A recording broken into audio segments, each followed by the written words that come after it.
Every student math के online class में आज आपका स्वागत है।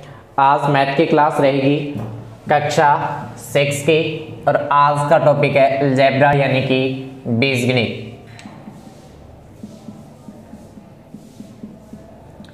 आज हम मैथ की एक शाखा है अलजेब्रा, उसका अध्ययन करेंगे।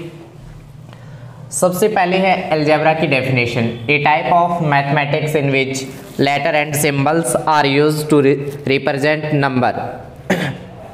ये इसकी है डेफिनेशन, यानी कि टाइप ऑफ ए मैथमेटिक्स। जो अलजेब्रा है वो एक मैथमेटिक्स का प्रकार है in which letter and symbol are used to represent number, यानी इसके अंदर अंक और सिंबल यानी प्रतीक के द्वारा रिप्रेजेंट करते हैं। उसके बाद है अलजेब्रा इक्वेशन। अलजेब्रा इक्वेशन यानी कि बीजगणित समीकरण। इसके अंदर देखो दिया है कि 3x + 4 = 18, जिसके अंदर जो 3 और x + 4 = 18 है। इसके अंदर जो 3 है वो तो क्या हो जाएगा कोफिशिएंट, और x है जो 3 के साथ x है वो हो जाएगा वेरिएबल, और प्लस है वो हो जाएगा ऑपरेटर। 4 और 18 हो जाएंगे कोफिशिएंट। दोबारा देखो इसके अंदर अलजेब्रा इक्वेशन या बीजगणित समीकरण 3x + 4 = 18। इसके अंदर जो 3 है वो तो हो जाएगा कोफिशिएंट, x हो जाएगा वेरिएबल, प्लस हो जाएगा ऑपरेटर, 4 और 18 हो जाएंगे कांस्टेंट संख्या। ये इसके अंदर अलजेब्रा की डेफिनेशन और अलजेब्रा की इक्वेशन। उसके बाद स्टार्ट करते हैं 11.1 के अंदर फर्स्ट क्वेश्चन है, तिलियों से प्रतिरूप बनाने के लिए आवश्यक तिलियों की संख्या के लिए नियम ज्ञात कीजिए। नियम लिखने के लिए एक चर का प्रयोग कीजिए। क्वेश्चन नंबर है फर्स्ट,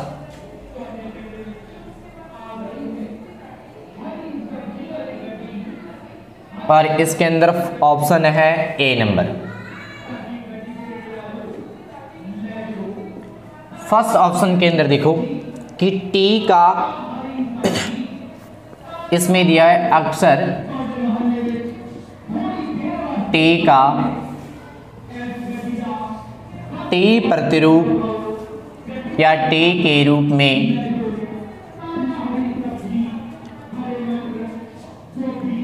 तिलियों से प्रतिरूप, तिलियों से प्रतिरूप। अब देखो इसके अंदर कि जो एक तिल्ली है उसकी संख्या को अपनी मान लेती है n, तो जितनी भी इसके अंदर टी के अंदर तिलियां लगी होगी उसको अपने को, अगर 2 लगी है तो वो n से मल्टीप्लाई हो जाएगा, अगर 3 लगी है तो 3 से, 4 है तो 4 से। अब देखो इसके अंदर टी से इसके अंदर क्या है, ये अक्षर बना हुआ है, इसके अंदर एक तो ऊपर तिल्ली लगी हुई है, एक ये डंडी क्या है नीचे, यानी टोटल तिल्लियों की संख्या कितनी है 2। तो यहाँ जो नियम हो जाएगा वो क्या हो जाएगा 2n, और ब्रैकेट में लिखेंगे क्योंकि इसमें 2 तिल्लियों का यूज किया गया है, 2 तिल्लियों का यूज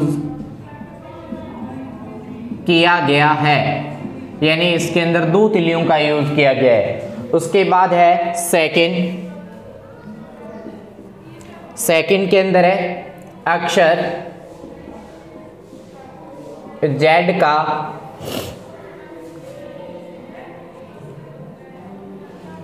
z के रूप में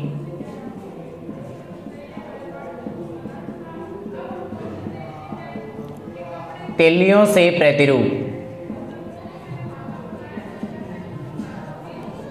तिलियों से प्रतिरूप। आप देखो इसके अंदर कि इस z की आकृति में कितनी तिलियां लगी हुई है 1, 2 और 3, यानी z के अंदर कितनी है 3 तिलियां लगी हुई है। तो नियम हो जाएगा इसके अंदर 3n, क्योंकि इसमें 3 तिलियों का यूज किया गया है।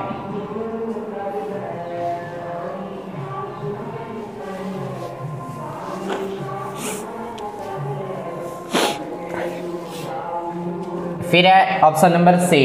ऑप्शन नंबर सी के अंदर दिया गया है कि अक्सर यू का के रूप में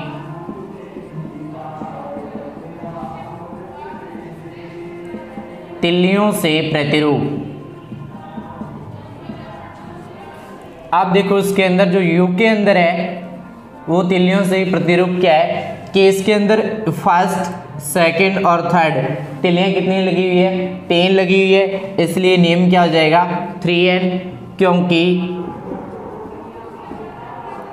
इसमें 3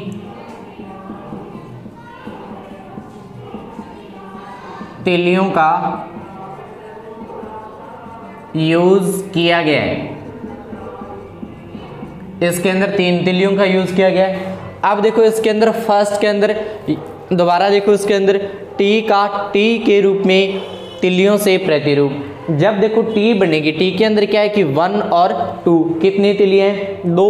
अब देखो इसके अंदर 2 तिल्लियां हैं तो इसके अंदर एक तिल्ली की संख्या को अपने मान लेंगे n और टोटल कितनी हो जाएगी 2n, क्योंकि इसमें 2 तिल्लियों का यूज किया गया है। उसके बाद देखो अक्सर z के रूप में तिल्लियों से प्रतिरूप, तो z के अंदर कितनी तिल्लियां लगी हुई है 3, तो इसके अंदर देखो 3 लगी हुई है तो टोटल संख्या कितनी हो जाएगी 3n, तो प्रत्येक इसमें 3 तिल्लियों का यूज किया गया है। उसके बाद है अक्षर z का u के रूप में तिल्लियों से प्रतिरूप, तो u के अंदर 3 तिल्लियों का प्रयोग किया गया है, इसलिए यहाँ क्या आ जाएगा 3n। अब देखो क्वेश्चन नंबर फर्स्ट के अंदर ऑप्शन दिए हुए हैं जी तक, जो मैंने आपको A, B और C करवा दिए, D, E, F और G जो बचे हुए ऑप्शन है वो आपको मिल जाएंगे PDF के रूप में। उसके बाद है question number second. Question number है सेकंड के अंदर दिया है हम अक्सर L, C और F के प्रतिरूपों के लिए नियम को पहले से जानते हैं। ऊपर प्रश्न फर्स्ट में दिए कुछ अक्षरों से वही नियम प्राप्त होते हैं जो L के द्वारा हुए थे। ये अक्षर कौन कौन से हैं, ऐसा क्यों होता है। अब देखो इसके अंदर क्वेश्चन नंबर फर्स्ट है। क्वेश्चन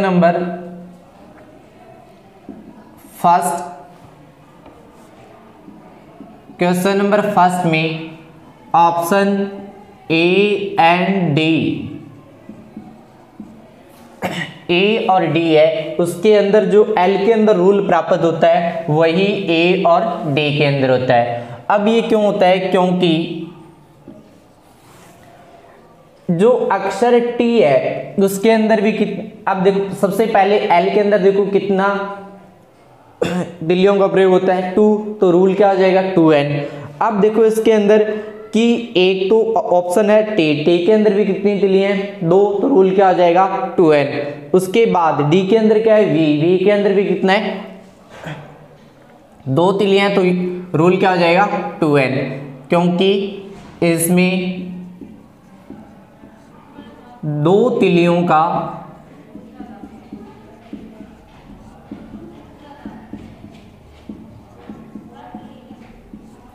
प्रयोग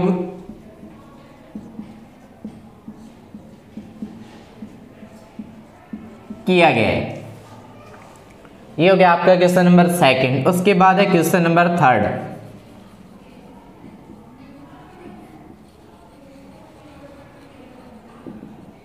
क्वेश्चन नंबर थर्ड है। क्वेश्चन नंबर थर्ड के अंदर दिया है किसी परेड में कैडेट मार्च कर रहे हैं, एक पंक्ति में 5 कैडेट हैं, यदि पंक्तियों की संख्या ज्ञात हो तो कैडेटों की संख्या प्राप्त करने के लिए क्या नियम है। इसके अंदर संकेत के रूप में दिया हुआ है पंक्तियों की संख्या के लिए n का प्रयोग कीजिए, तो माना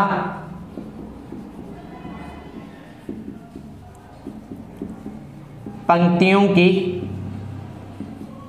संख्या, जो पंक्तियों की टोटल संख्या है उसको अपने लिखेंगे n से। उसके बाद प्रत्येक पंक्ति में कैडेट।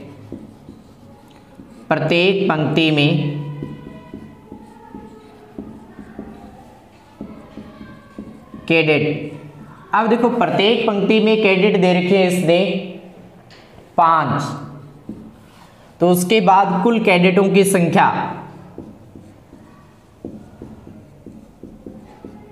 कुल कैडेटों की संख्या। अब देखो इसके अंदर कुल संख्या अपने ज्ञात करेंगे तो 5 और n का मल्टीप्लाई कर देंगे तो अपने पास रूल क्या आ जाएगा 5n। उसके बाद है क्वेश्चन नंबर 4।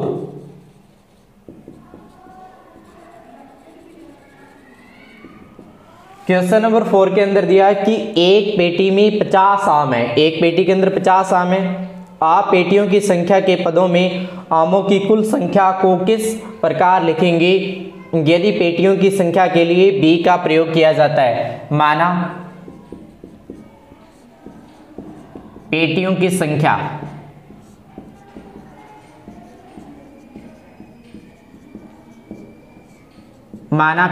संख्या इसके अंदर b और प्रत्येक पेटी में आम,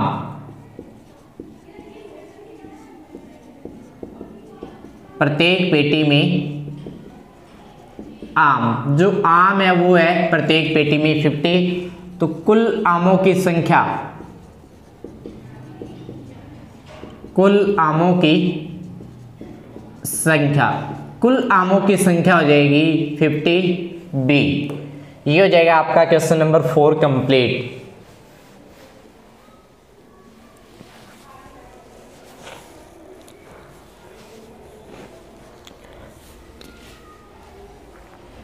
अब देखो इसके अंदर कि अपने फर्स्ट क्वेश्चन कंप्लीट कर लिया था। क्वेश्चन नंबर 2 को दोबारा देखो कि क्वेश्चन नंबर 2 के अंदर दिया हुआ है कि फर्स्ट ऑप्शन के अंदर वो बतानी है जो एल के रूल द्वारा प्राप्त हुए हैं। जिसके अंदर ऑप्शन ए और जो डी है वो क्या है, जो एल का रूल होता है वही ए और डी का है।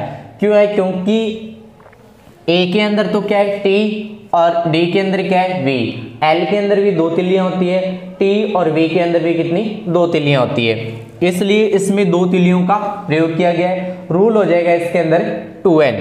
उसके बाद है क्वेश्चन नंबर 3। इसके अंदर दिया हुआ है कि एक कैडेट है, यानी कि कुछ कैडेट पंक्ति के अंदर मार्च कर रहे हैं और जो पंक्ति की संख्या है, जो पंक्तियों की संख्या है वो दी हुई है इसने n संकेत के रूप में, और प्रत्येक पंक्ति के अंदर कैडेट की संख्या है 5। तो कुल कैडेट की संख्या ज्ञात कीजिए।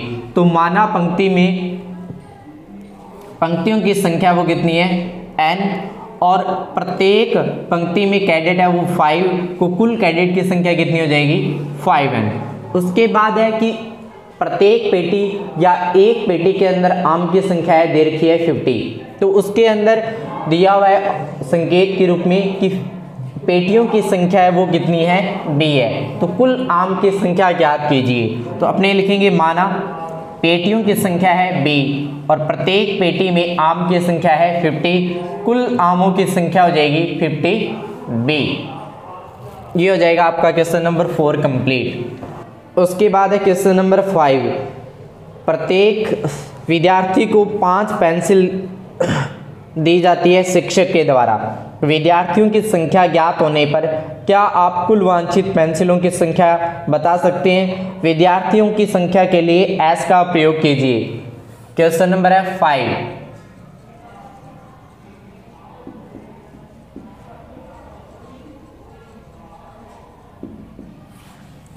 माना विद्यार्थियों की संख्या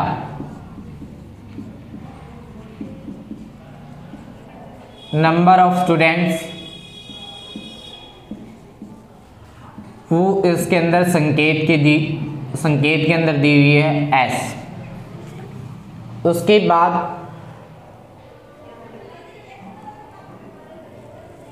प्रत्येक विद्यार्थी के पास पेंसिल, प्रत्येक विद्यार्थी के पास पेंसिल, जो पेंसिल है वह है एक विद्यार्थी के पास 5। तो कुल पेंसिलों की संख्या, कुल पेंसिलों की संख्या इसके अंदर हो जाएगी 5s। दोबारा देखो इसके अंदर जो विद्यार्थियों की संख्या है या नंबर ऑफ स्टूडेंट है वो उसके अंदर संकेत के अंदर दिए हुए हैं s। तो अपने लिखेंगे माना विद्यार्थियों की संख्या कितनी है s और प्रत्येक विद्यार्थी के पास जो पेंसिल है वो कितनी है 5, तो कुल पेंसिलों की संख्या हो जाएगी 5s। ये हो जाएगा आपका 5 नंबर क्वेश्चन कंप्लीट। उसके बाद है 6 नंबर। एक चिड़िया 1 मिनट में 1 किलोमीटर उड़ती है, क्या आप चिड़िया द्वारा तय की गई दूरी को मिनटों में उसके उड़ान के समय के पदों में व्यक्त कर सकते हैं? मिनटों में उड़ान के समय के लिए टी का प्रयोग किया गया है, यानी कि जो पंछी के द्वारा लिया गया टाइम है वो कितना है टी। क्वेश्चन नंबर है 6।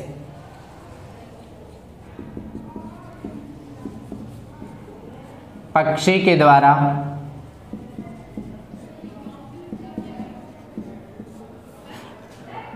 लिया गया समय,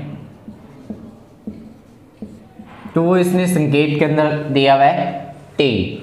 उसके बाद देखो इसके जो पक्षी की चाल है, पक्षी की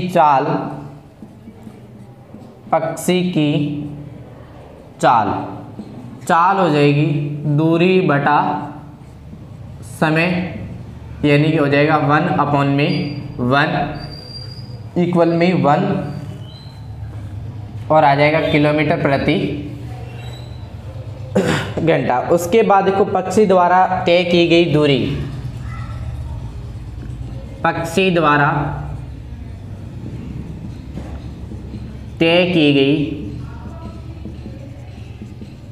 दूरी हो जाएगी चाल गुणा समय, यहाँ आ जाएगा t × 1 और आ जाएगा t सेकेंड। अब देखो इसके अंदर पक्षी के द्वारा लिया गया टाइम है वो दिया हुआ है टी, यानी कि संकेत के अंदर दिया हुआ है पक्षी की चाल दूरी अपॉन समय 1/1 किलोमीटर प्रति घंटा। पक्षी के द्वारा तय की गई दूरी है वो हो जाएगी चाल गुणा समय t × 1, तो आ जाएगा जो दूरी है वो आ जाएगी t किलोमीटर। ये आपके हो जाएंगे 6 क्वेश्चन कंप्लीट। उसके बाद जो बचे हुए क्वेश्चन है इसके अंदर वो अपने करेंगे नेक्स्ट क्लास के अंदर। थैंक यू, धन्यवाद।